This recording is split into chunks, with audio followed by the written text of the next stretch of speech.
Ni mu gihe benshi bari bahanze amaso ibiganiro bya Washington, ibiganiro bya Doha ndetse n'amasezerano akomeje kuvugwa nk'inzira ishobora kuzana amahoro mu burasirazuba bwa Repubulika Iharanira Demokarasi ya Congo. Ni mu masaha make cyane yashize ibintu bitatu bikomeye byongeye gukurura amaso y'abanyamahanga.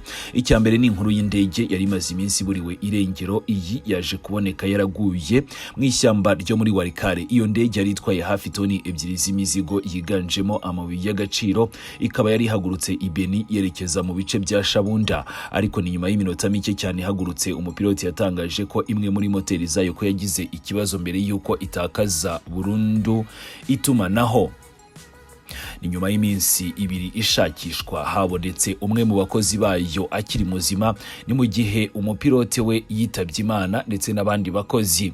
Ni mu gihe aya makuru yarakomeje gukwirakwira hose i New York. Ni mu kanama k'umutekano ka Loni, igihugu cy'Ubufaransa cyongeye gufata ijambo rikomeye ku kibazo cyo muri Congo.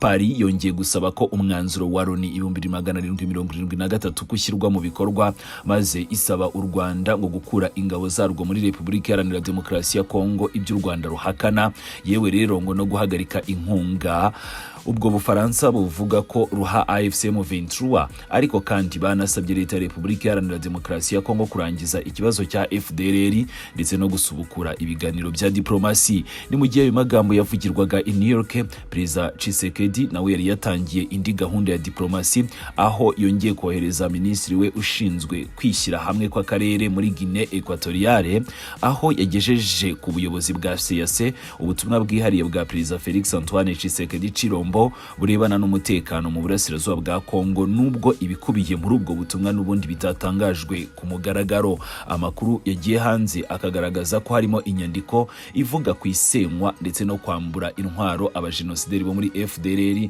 kimwe mu byo amasezerano ya Washington asaba ko bishyirwa mu bikorwa. Ese mu by'ukuri ni iki cyabaye ku ndege yaguye muri Walikale? Kuki Ubufaransa bwongeye gusaba ishyirwa mu bikorwa ry'umwanzuro 1773?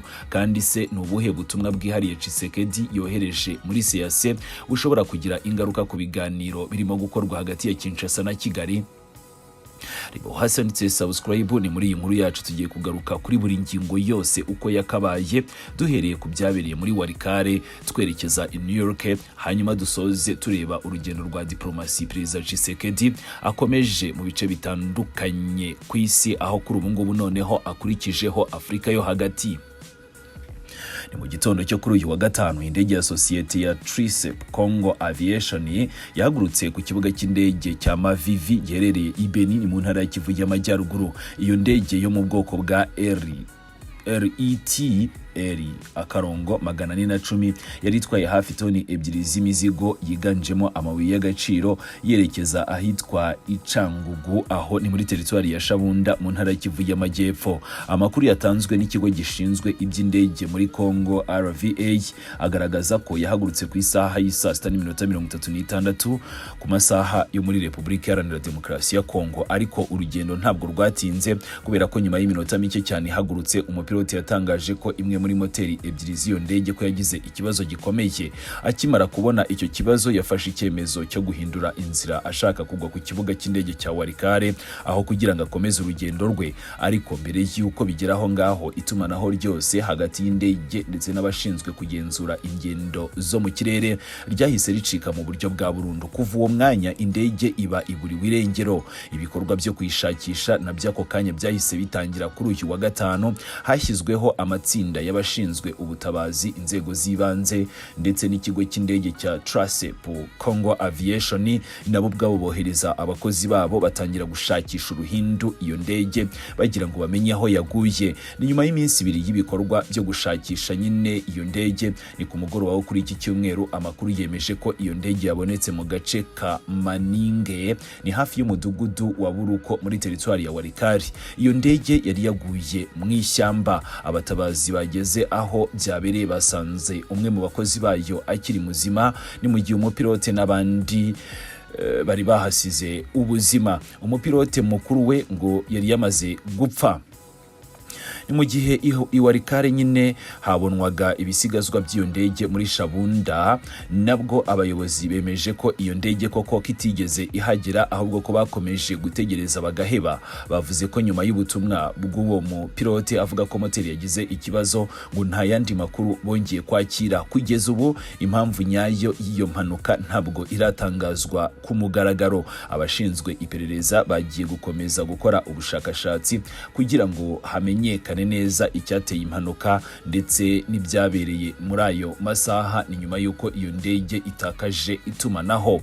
Ni mu gihe amakuru y'indege yarakomeje gukwirakwira hose i New York, naho hari hakomeje inama y'akanama k'umutekano ka Loni. Ni inama yagarutse ku gukemura amakimbirane akomeje mu karere k'ibiyaga bigari, ariko kandi binyuze mu nzira z'amahoro. Ni inama yabaye mu gihe Repubulika Iharanira Demokarasi ya Kongo inayoboye akanama k'umutekano ka Loni muri uku kwezi. Ni muri iyo nama uhagarariye Ubufaransa akaba yungirije muri Loni yitwa Jay yongeye kuvuga ko ikibazo cy'umutekano mu burasirazuba bwa Repubulika Iharanira Demokarasi ya Kongo ko gikomeje gutera inkeke. Yavuze ko amahoro no gukemura amakimbirane mu nzira ya diplomasi ko bikwiriye gukomeza kuba ishingiro ry'umuryango w'abibumbye. Agaruka kuri Kongo, yavuze ko umutwe wa M23 ukomeje kubangamira umutekano w'abaturage no kurenga ku busugire bwa Repubulika Iharanira Demokarasi ya Kongo. Ni muri urwo rwego yongeye gusaba ko umwanzuro wa Loni 2773 kushyirwa mu bikorwa. Ubufaransa bwavuze ko nubwo uwo mwanzuro ubiteganya ngo u Rwanda rukwiye gukura ingabo zarwo muri Kongo no guhagarika inkunga, Ubufaransa buvuga ko ruha AFC M23. Nkibutsa ko ibi birego u Rwanda rwabihakanye inshuro zose. Ni ku rundi ruhande bwanasabye ko leta ya Kongo ikomeza ibikorwa byo kurandura umutwe w'abajenosideri wa FDLR. Uyu Jay yanasabye ko imirwano ihagarara byihuse, ibiganiro bya diplomasi bigasubukurwa ndetse n'imiryango itanga ubutabazi igahabwa uburyo bwo kugera ku baturage bugarijwe n'intambara hakoreshejwe ibibuga by'indege bya Goma na Bukavu. Yakomeje avuga ko Ubufaransa bushyigikiye ubuhuza burimo gukorwa na Leta Zunze Ubumwe za Amerika, Qatar na Togo. Ni mu izina ry'umuryango wa Afurika yunze ubumwe. Uyu mudiplomate yanibukije ko gukemura amakimbirane mu nzira z'amahoro kari inshingano ziteganywa n'amasezerano y'umuryango w'abibumbye. Yashimangiye kandi ko uruhare rw'urukiko mpuzamahanga rw'ubutabera avuga ko rukomeje kuba imwe mu nkingi z'ingenzi mu kubungabunga amategeko mpuzamahanga. Yavuze ibi mu gihe Kongo iherutse kuregera u Rwanda muri uru rukiko irushinja uruhare mu bibazo byo mu burasirazuba bwa Kongo. Yakomeje avuga ko Ubufaransa buzakomeza gushyigikira inzego z'ubutabera mpuzamahanga no gutanga abakandida mu rukiko mpuzamahanga rw'ubutabera. Ni muri manda itahe mu mwaka wa 2027-2036. Ni muri ayo magambo yose Paris yongeye kwibutsa ko umwanzuro w'1773 ko watowe muri Gashyantare umwaka ushize 2025 kandi ngo ukaba ugomba kubahirizwa uko wakabaye. Uyu mwanzuro wasabye ko habaho agahenge, ingabo z'u Rwanda zikava muri Repubulika Iharanira Demokarasi ya Kongo, ko FDLR igomba gusenywa mu buryo bwa burundu ndetse ko MONUSCO izakomeza gukora inshingano zayo nta nkomyi. Ariko kugeza ubu uwo mwanzuro uracyari mu bitarashyirwa mu bikorwa uko wabiteganyaga.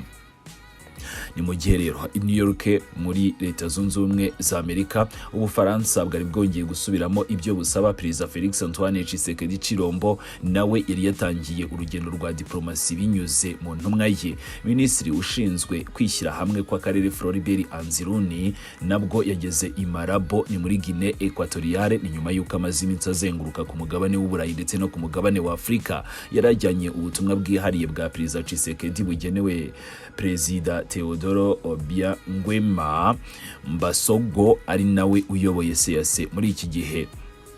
Kubera ko Perezida Obiang atarahari, ubwo butumwa bwashyikirijwe Minisitiri w'Intebe Manuel Osa Nsuwa wari umuhagarariye. Minisitiri Anziruni yavuze ko Perezida Tshisekedi yamusabye kugeza kuri Perezida Obiang ubutumwa bw'ibanga burebana n'umutekano mu burasirazuba bwa Repubulika Iharanira Demokarasi ya Kongo.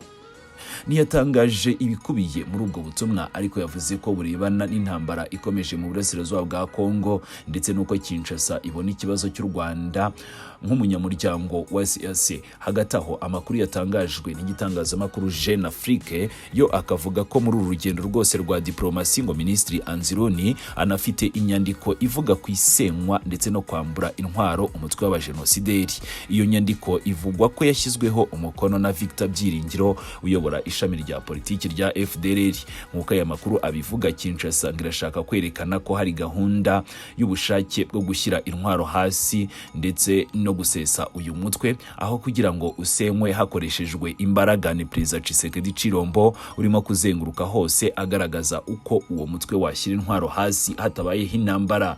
Leta ya Kongo ikavuga ko ngicyo ni kimwe mu byafasha gukuraho impamvu u Rwanda rumaze igihe rutanga mu gusobanura impungenge zarwo z'umutekano. Ibi byose bibaye mu gihe amasezerano ya Washington asaba ko FDLR ihagarikwa ndetse hakanavanwaho ingamba z'umutekano zafashwe n'impande zombi. Ariko kugeza ubu impande zombi ziracyashinjanya kutubahiriza ibyo ziyemeje. Ni ku butaka kandi naho imirwanire cyakomeje, impande zombi ziracyashinjanya kurenga ku gahenge. Ni mu gihe ibiganiro bya Washington na Doha bikomeje, abaturage bo mu burasirazuba bwa Kongo bakomeje kuba ari bo bashyirwa cyane imbere mu guhura n'ingaruka z'iyi ntambara. Tugana ku musozo ariko kandi tunihuse, ni mu masaha make cyane ashize Repubulika Iharanira Demokarasi ya Kongo yongeye kugaragara mu nkuru zikomeye ku rwego mpuzamahanga. I Walikale nk'uko tubigarutseho habonetse indege yari yarabuze umwe mu bakozi bayo ararokoka, ni mu gihe abandi bahasize ubuzima. I New York Ubufaransa bwongeye gusaba ko umwanzuro wa Loni 2773 kwishyirwa mu bikorwa.